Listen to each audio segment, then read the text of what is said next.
Esses poucos eram os cafeicultores.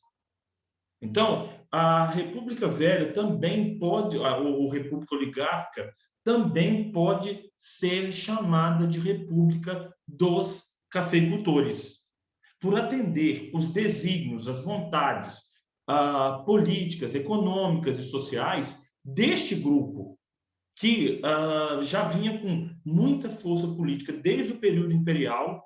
O café foi o principal motor da economia brasileira desde o final do governo Dom Pedro I, passando por todo o governo Dom Pedro II, e se estendeu desse modo até a crise de 1929. Então, por 100 anos, gente, a economia brasileira foi altamente dependente do café. Não é que hoje em dia não seja mais. Não é. A nossa região, quando o café está com preço bom, as pessoas trocam de carro, fazem empreendimentos, realizam mais empreendimentos comerciais. E quando o café está com preço baixo, o comércio aqui no Sul fica jogado às moscas. Entretanto, aqui a economia brasileira era altamente dependente do café. E esses grupos tomaram o poder, tá bom? Então vamos para um compartilhamento de tela. Dentro do que eu deixei ali para vocês, né? Já deixei essa folha hoje, pouco tempo antes da aula começar, no grupo do WhatsApp de vocês, tá bom? Capítulo B2, a República Oligárquica. Deixa eu ver aqui. Ok, Matheus, sem problema, não tem problema não, viu? Gente, a consolidação da República e o estabelecimento... Eu não vou deixar essa Andréia entrar não, gente, eu não sei quem é. Se alguém falar assim, Flávio, é tal pessoa... É o João Paulo, Flávio. O que É o foi? João Paulo, ele tá com o nome da mãe dele, se não me engano. Tá. Obrigado. Obrigado. Agora eu deixo, porque se eu não ver aqui o nome do sujeito... sim. Ok, agora sim. Então, obrigado. Quem falou foi você, Fred? Vamos continuar aqui, então. Vamos começar, na verdade, aqui, então. Ana Júlia, mais uma vez, por favor, lê para nós aqui o 1.1. A consolidação da República e o estabelecimento da ordem civil. Caracterização política do Brasil entre 1891 e 1930. A República Oligárquica. Desequilíbrio político no plano federal, com o controle político de São Paulo e Minas Gerais. Poder municipal de coronéis, ausência de justiça eleitoral, falta de representatividade da população rural, fraqueza política dos estados do Norte, Nordeste e Centro-Oeste. Então, pessoal, essa República Oligárquica também foi chamada de República do Café com Leite. O café representando o estado de São Paulo, que naquele momento era o maior produtor de café do Brasil, e o leite representando o estado de Minas Gerais, que era um grande produtor de leite. Era também de café, mas menor que São Paulo. E por que Minas e São Paulo se revezaram no poder político? Porque tinham o poder econômico, tinham o maior colégio eleitoral, ou seja, a maior população votante, e defendiam, acordavam seus interesses. Então, pessoal, é uma característica curiosa da maioria dos presidentes brasileiros ou virem de São Paulo ou virem de Minas. Quando eles não vêm de São Paulo, de Minas, eles têm alguma ligação com esses dois estados. Então, eu vou falar aqui, por exemplo, a Dilma era de Minas Gerais, o Temer de São Paulo, o Bolsonaro, nascido em São Paulo, que fez carreira política no Rio de Janeiro, mas ele nasceu e viveu a parte da infância, da juventude dele em São Paulo. Mas se você for retroceder um pouco mais, o Lula é pernambucano, mas que fez carreira política em São Paulo também. O Fernando Henrique, paulista. O Itamar Franco, mineiro. O curioso, né, que mesmo depois de muitos anos, Minas e São Paulo ainda continuam sendo forças poderosas no cenário político nacional. Poderosíssimas, inclusive. Até os dias de hoje. mas não mais pela fraude, não mais pela manipulação. Porque aqui eles se mantinham no poder graças a uma máquina de apoio que ia desde o poder municipal, poder local, até o poder federal. E aí é isso que nós vamos estudar na aula de hoje. A perpetuação dessas práticas. Inclusive, gente, com pequenas marcas em Manhuaçu. Só para vocês terem ideia, Manhuaçu como um ponto dessa política nacional. E aí, pessoal, vamos continuar aqui. Coronelismo. Opa. Coronelismo e a política do café com leite. Gente, eu peço, por favor, liguem as câmeras aí. Origem, Ana Júlia, por favor, pode ler 1.2, fazendo um favor para nós aí. O coronelismo é a política do café com leite. Origem do coronelismo no período regencial. Milícias armadas, sociedade rural. Voto de cabresto, prática que forçava o eleitor a apoiar o candidato do coronel local. Clientelismo, troca de favores políticos, formação das oligarquias estaduais. Política do café com leite, controle do poder político executivo e legislativo pelas oligarquias de São Paulo e Minas Gerais. Momento de disputa entre os dois estados. Então, vamos pegar aqui. Em primeiro lugar, quem é o coronel nos dias de hoje? O coronel é alguém que ocupa algum cargo militar. Por exemplo, seja na polícia militar, nas mais diversas polícias militares espalhadas pelo Brasil, ou seja, dentro do exército. Mas aqui, pessoal, coronéis eram aqueles que detinham o poder político local.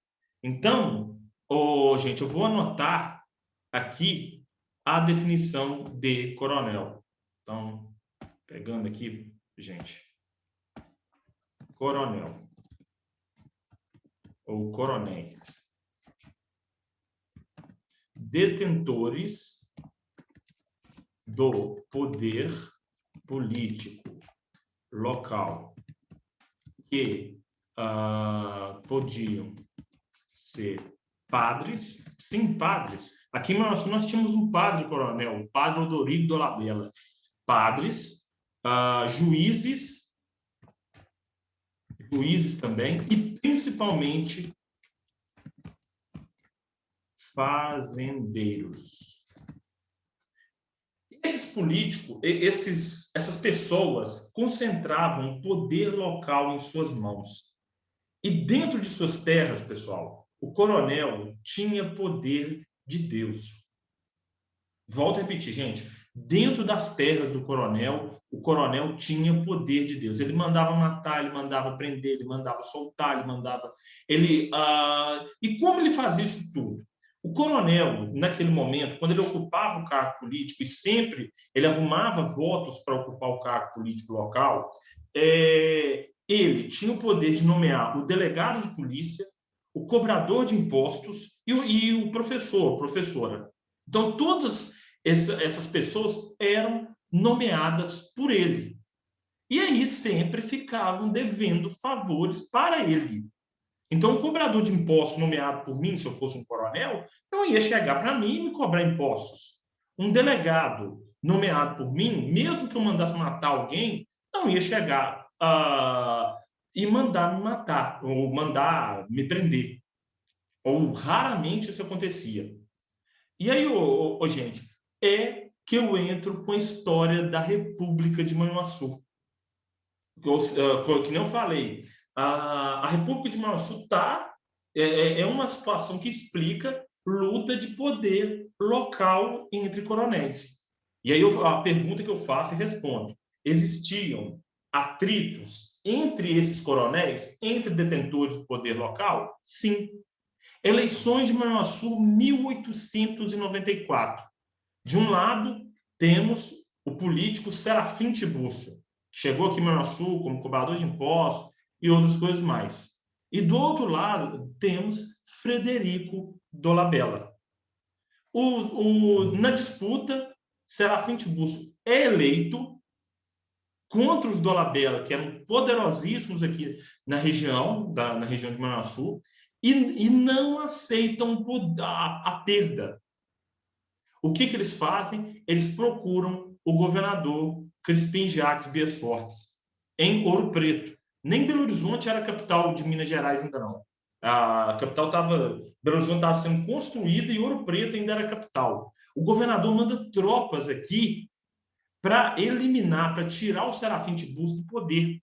E o Serafim Tiburcio comandando uma milícia de índios botocudos e jagunços, expulsa as tropas do governador Bias Fortes. Aí o que o governador faz? Nesse interstício, nesse intervalo, o Serafim Tiburcio proclama a independência da República de Manhuaçu, com moeda própria, com governo próprio. A moeda manhuaçuense era o boró e o governo próprio tinha sede onde hoje é a Escola Estadual Monsenhor Gonzalez. Lembrando, quando ele proclama a independência, gente, ele proclama a independência de uma região que atualmente abarca 52 municípios. Pegava Caratinga, pegava Dom Cavate, pegava... toda essa região, ele entra no saco da independência do Serafim Tiburcio. Aí, o governo de Prudente de Moraes manda tropas. Ainda existe a moeda em algum lugar. Na internet você acha essa moeda, Matheus. Você digitar Boró, moeda da República de Manhuaçu, no Google, você vê como é que ela era. E aí, pessoal, o governo federal manda tropas a pedido do governo estadual, então era o apoio, né? Aqui, e aí o Serafim Tiburcio dá no pé, porque tropas federais ele não ia aguentar combater. Ele foge para Afonso Cláudio, no Espírito Santo. Então, e os Dolabella são colocados no cargo. Então, essa é a explicação, não a explicação, mas é uma narrativa, é uma história que conta um pouco do poder dos coronéis e como o poder federal estava ligado ao estadual, que estava ligado ao local. Na eleição, quem venceu foi o Serafim Tiburcio, mas ganhou, mas não levou. E aí acabou fugindo daqui, aonde morreu em Afonso Cláudio, em 1925. Bom, vamos continuar aqui, pessoal. Então, e é uma troca de favores políticos. O Bias Fortes, o governador, apoiou os Dolabella porque os Dolabella o apoiaram para chegar no governo do estado de Minas Gerais. E aí o Bias Fortes não deu conta e mandou, pediu ajuda para o governo federal. Que bacana, mas não assuma a república. Exatamente, o Matheus. Assim, caberia um ótimo museu, né, sobre os feitos aqui de Manhuaçu. Você tem coisas muito interessantes, né? A República, você tem a guerrilha do Caparaó na época da ditadura militar. Você tem uma série de coisas aqui muito bacanas que precisam de ser contadas, valorizadas e tudo mais. Mas é verdade, sim. Deu para vocês entenderem como girava o apoio? É só se vocês lembrarem. O coronel Frederico Dolabella pede ajuda do governador, o governador pede ajuda do presidente. O presidente volta essa ajuda aqui em Manhuaçu e bota o Serafim Tiburcio para correr, terminando com 3 semanas de uma experiência republicana nessa cidade. Lembro que eu falava isso no mestrado, gente, o povo lá morria de rir da minha cara. Aí eu falava assim, lá vem ele da República. Eu falava, deixa de ser abusado, gente.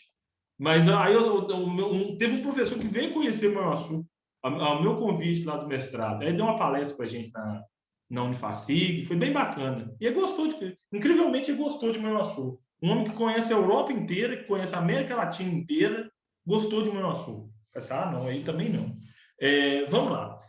O Fundo e a política dos governadores. Meninos, quando Prudente de Moraes, que foi o primeiro presidente civil da história do Brasil, assume o poder, ele assume uma enorme crise econômica. Então, peraí. Coisa rápida. Prudente de Moraes. primeiro presidente civil da história brasileira. O que é um presidente civil? Ou o que é um civil? É alguém que não tem treinamento e não está ligado a forças militares ou armadas. Bom, continuando aqui, e o Prudente de Moraes assume o poder em eleições fraudulentas e tudo mais, numa enorme crise econômica, e tenta colocar ordem nessa situação. E a ordem foi o chamado Fund Law. E aí, Ana Júlia, continua para nós, fazendo favor? É 1.3, né, Flávio? Exatamente.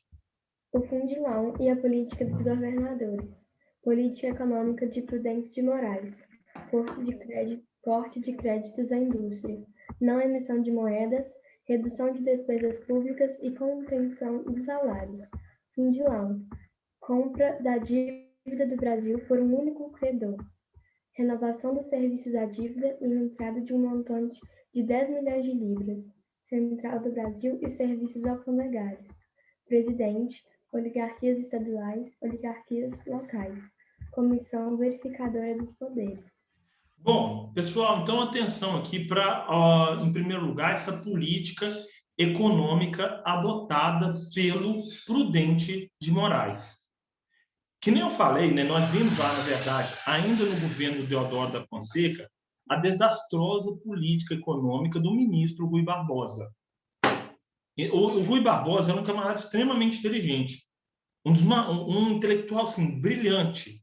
Falei com vocês, né, que ele chegava na cidade de Haia, na Holanda, e falava assim, em qual língua que vocês querem que eu faça o discurso? Se alguém virasse para ele e falasse assim, pode fazer em holandês. Tá bom, eu faço em holandês. Pode fazer em alemão. Tá bom, eu faço em alemão, sem problema também. Em grego, também em grego. E conhecia direito como poucos. Mas ele conhecia muito bem direito, economia não conhecia. E aí ele achou que emprestar dinheiro para as pessoas, para que elas pudessem investir em industrialização, geraria um retorno para o governo. E isso não gerou retorno, isso gerou inflação. A subida descontrolada de preços. E aí, pessoal, o Prudente de Moraes assume o poder com inflação, com dívida externa alta, com problemas econômicos seríssimos. E ele coloca em prática esse fundo law, que seria, mais ou menos traduzindo, fundo de investimentos. E como ele fez? Primeiro, ele corta créditos, ele não emite moedas e ele reduz as despesas públicas, com funcionários públicos, com toda a funcionários públicos tem os seus salários congelados. E aí ele vai na Inglaterra e faz assim uma negociação fantástica, que primeiro, o Brasil tinha dívidas, né, nas mais diferentes casas bancárias. Ele vende essa dívida para um credor só. Ou seja, em vez do Brasil ter dívidas com banco A, com banco B, com banco C, com banco D, ele vai vender só para o banco I, por exemplo. E segundo, ele consegue um novo empréstimo, mesmo endividado. Um empréstimo na época de 10 milhões de libras, que era assim, coisa demais da conta. E terceiro, ainda não satisfeito, o homem era um giraia, né? Um MacGyver lá das negociações econômicas. Ele era muito habilidoso nesse sentido, que eu quero dizer. Ele consegue a suspensão desse empréstimo por 10 anos. Ou seja, o Brasil só pagaria as dívidas novas e as dívidas antigas daqui a 10 anos.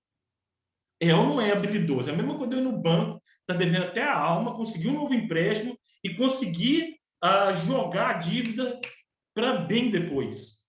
O homem foi de uma habilidade tremenda. Flávio, mas esse problema ia estourar uma hora, porque dívida não adianta você fugir, você tem que pagar. Gente, aí vem a sorte. Quando ela estourou, a Europa estava na Primeira Guerra Mundial. Mas, logicamente, que lá em 1903, 1904, eles não sabiam disso. Mas, quando a dívida estourou, a Europa estava, né, O cara tinha uma lábia boa, exatamente, Matheus. A Europa, em conflito, proporcionou, muito pelo contrário, né, a Primeira Guerra foi benéfica para o Brasil, pois fez com que a economia brasileira tivesse alguma robustez, porque era altamente dependente daquilo que vinha da Europa. Esse fundo de investimentos acabou sendo pago, em parte, né, e tudo mais. Outro ponto aqui que a Ana leu para nós: presidente, oligarquias estaduais e oligarquias locais. O que eu queria fazer era uma seta de ida e uma seta de volta, mas aqui no meu computador não sei fazer essas setinhas. Eu coloquei esses dois indicativos, né? Quais são os indicativos? O presidente apoia as oligarquias estaduais e as oligarquias estaduais apoiam as oligarquias locais, que voltam o apoio para as oligarquias estaduais, que voltam o apoio para o presidente. E aí, volto a repetir aqui, o exemplo da República de Manhuaçu é um exemplo desse apoio do presidente aos estados, dos estados às populações locais, dos locais aos estaduais e dos estaduais de volta para o presidente. Isso aqui é de fundamental importância. Outro ponto importante também, aí eu vou definir no chat, porque eu não trouxe a definição aqui na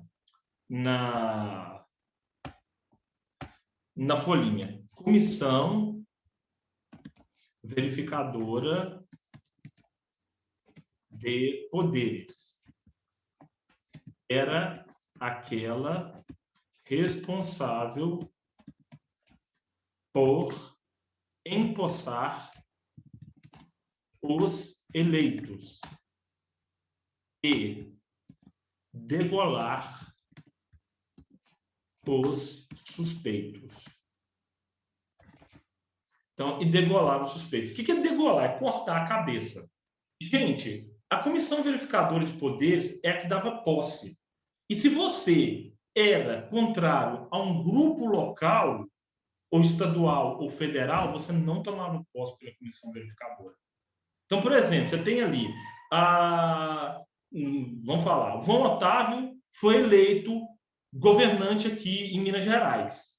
Só que ele não está do lado do presidente. O que acontecia? A comissão verificadora de poderes vinha e não dava posse a ele, dando posse ao adversário dele que estava ligado a essa política dos governadores. Então, ele não era empossado, né? Se dizia na época, se usava o termo degolado. Ou seja, né, o que é degolar? É cortar a cabeça, né, daqueles que não eram alinhados politicamente com os governantes daquele momento. Tá bom? Outro ponto aqui também, pessoal, a gente tem na página 100,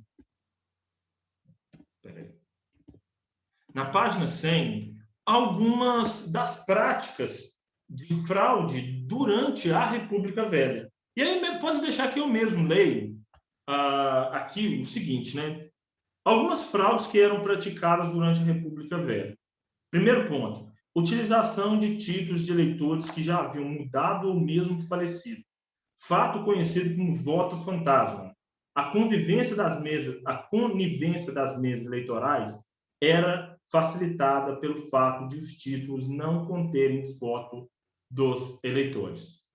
Então, pessoal, que não falei, fraudes eram praticadas aos montes.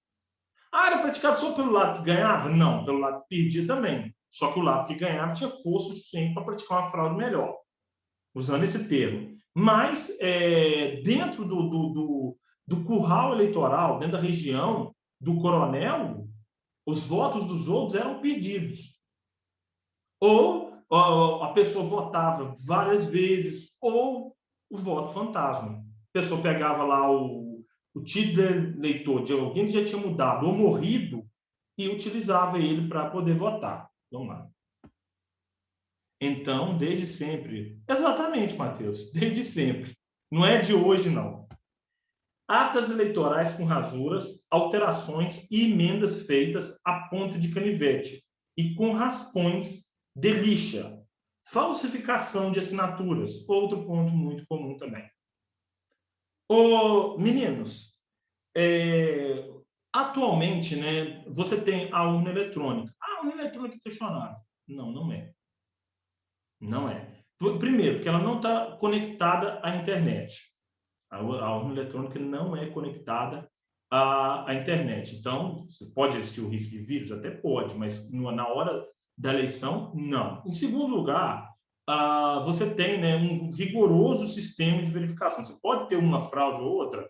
Lógico, ninguém tem imune. Voto de papel. Aqui era voto de papel. Voto de papel comia solta a fraude. Mas, e outra coisa que hoje em dia tem e que não existia nessa época aqui, a justiça eleitoral. A justiça eleitoral foi criada por Getúlio Vargas na década de 1930, nós vamos ver mais para frente. Aqui, muito pelo contrário, existia uma máquina, como o Matheus me perguntou, que uma máquina para corromper a situação, né?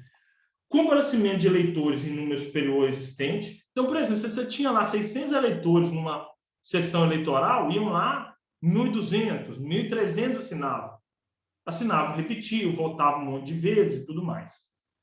Os votos que eram destinados aos adversários eram contados a favor dos candidatos dos grupos oligárquicos e sumiço das urnas. Então, essas eram algumas práticas fraudulentas da República Velha. Por isso, Matheus, ela era chamada de República Velha. E, gente, isso é uma prática do Brasil apenas? Nos Estados Unidos ocorriam essas fraudes nas eleições deles lá. Na Inglaterra, existiu o chamado termo burgo podre, para referir, né, aos burgos, as cidades que praticavam corrupções eleitorais aos montes, aos punhados. E aqui no Brasil também. Só a partir da década de 1930 que houve a moralização política, tá bom? Essa moralização do voto que tem os seus problemas nos dias de hoje, mas que melhorou muito em relação ao que nós tínhamos, né? Pessoal, na página 103, na próxima aula, a gente vai aqui para os presidentes, tá? Cada um dos presidentes lendo aqui aspectos relacionados à vida deles, né? Da República Velha. Para terminar a aula de hoje, Ana Júlia, por favor, para nós, 1.4, a campanha civilista. A campanha civilista. Articulações políticas durante o governo de Nilo Peçanha. Apoio ao PRM, ao Marechal Hermes da Fonseca, e do PRP a Rui Barbosa. Vitória de Hermes da Fonseca e política das salvações. Intervenções nos estados oposicionistas com troca de políticos. Então, gente, presta atenção. A República do Café com Leite era o apoio mútuo, em comum, de Minas e São Paulo. Mas todo casamento tem as suas rachaduras, tem os seus problemas. E a campanha que levou à vitória do Marechal Hermes da Fonseca foi uma delas. Logo, o que vai acontecer, né? São Paulo apoia, junta-se com a Bahia e com o Ceará para apoiar Rui Barbosa. E Minas junta-se com o Rio Grande do Sul para apoiar Hermes da Fonseca. Hermes da Fonseca vence. Naquela época, gente, até a década de 1920, Minas foi o estado mais populoso do Brasil. Só na década de 1920 que São Paulo ultrapassou Minas. E atualmente São Paulo é o estado mais rico e mais populoso do Brasil. Então aqui, gente, Minas fez valer a sua força política e Hermes da Fonseca foi eleito nessa fissura da política do café com leite. E uma pena, né? Rui Barbosa pode não ter sido um bom ministro da Economia, mas seria um excelente presidente. Mas não foi. Nem sempre o melhor ganha. E aí, gente, a vitória de Hermes da Fonseca leva à política das salvações. Quais foram os estados que não apoiaram ele? São Paulo, Bahia e Ceará. Nesses três estados, ele tira os governadores eleitos e coloca homens da confiança dele. Essa foi a política das salvações.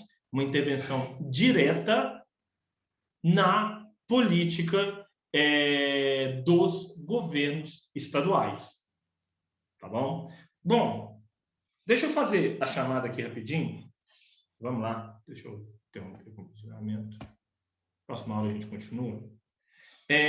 Vamos lá. Ademar.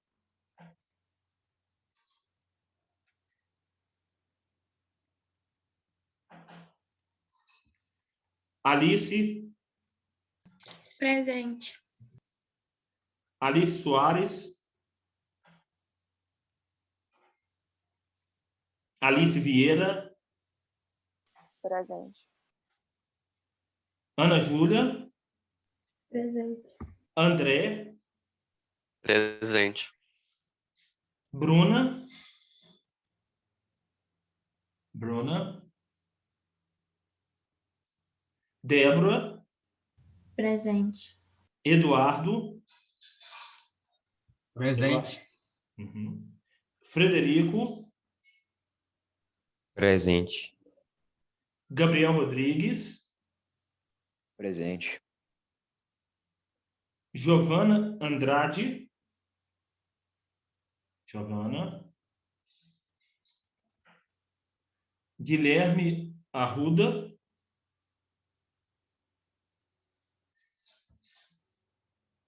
Gustavo. Gustavo. Presente. Isaac. Presente. Isaac Sade.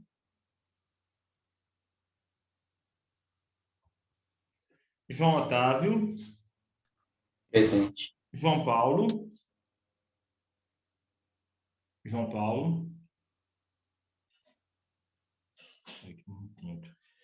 Júlia Breder. Picada. Júlia Faria. Presente. Júlia Vieira. Júlia Vieira, ok.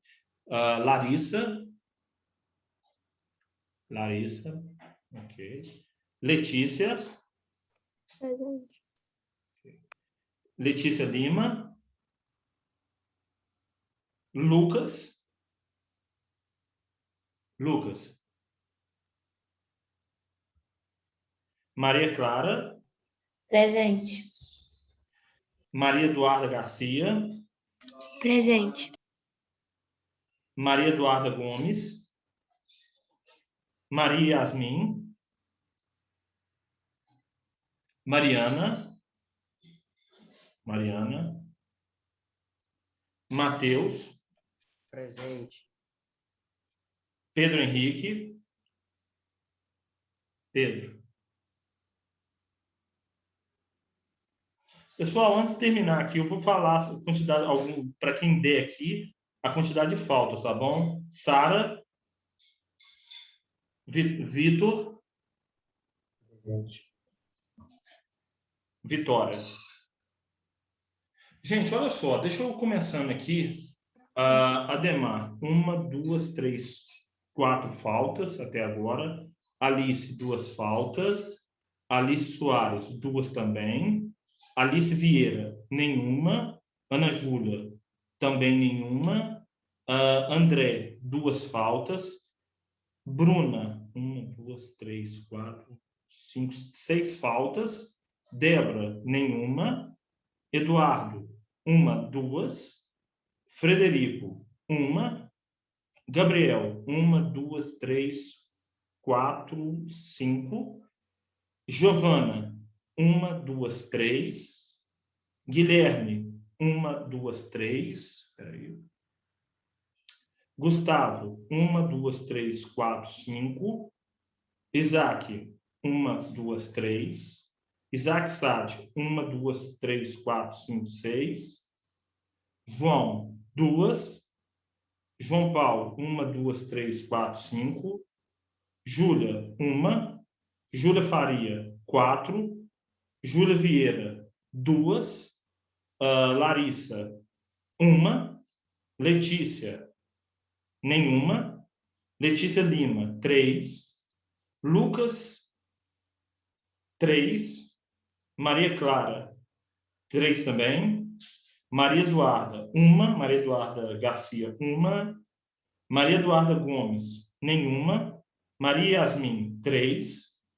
Mariana, nenhuma. Mateus, 2. Pedro, 2, 3, 4, 5, 6 faltas. Sara, 4 faltas. Vitor, 3. E Vitória, nenhuma. Gente, vocês prestem atenção. Matheus, deve ser alguma coisa que eu registrei errado aqui. Depois eu vou dar uma olhada também. Eu tenho que conferir isso aqui, tá? Eu venho com todos. Não, isso é verdade. Eu também estranhei. Porque eu não usava uma régua para medir aqui, né,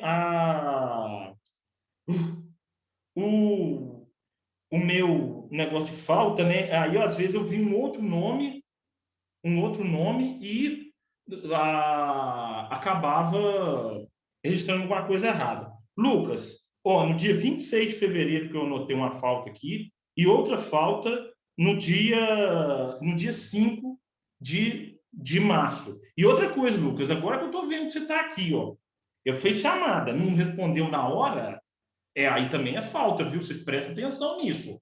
Porque aí isso me dá indício que o sujeito está fazendo outra coisa. Não está prestando atenção na aula. Por isso que eu tenho feito chamada, tá bom? E, Matheus, eu corrigi a sua questão de faltas aqui. E, Lucas, você presta atenção que eu tinha te dado falta. Agora que você perguntou, eu fiz chamada. Por isso que eu peço, gente, responde, abre o microfone e responde. É mais fácil para mim fazer isso. Tá bom? Então é isso. Tá bom?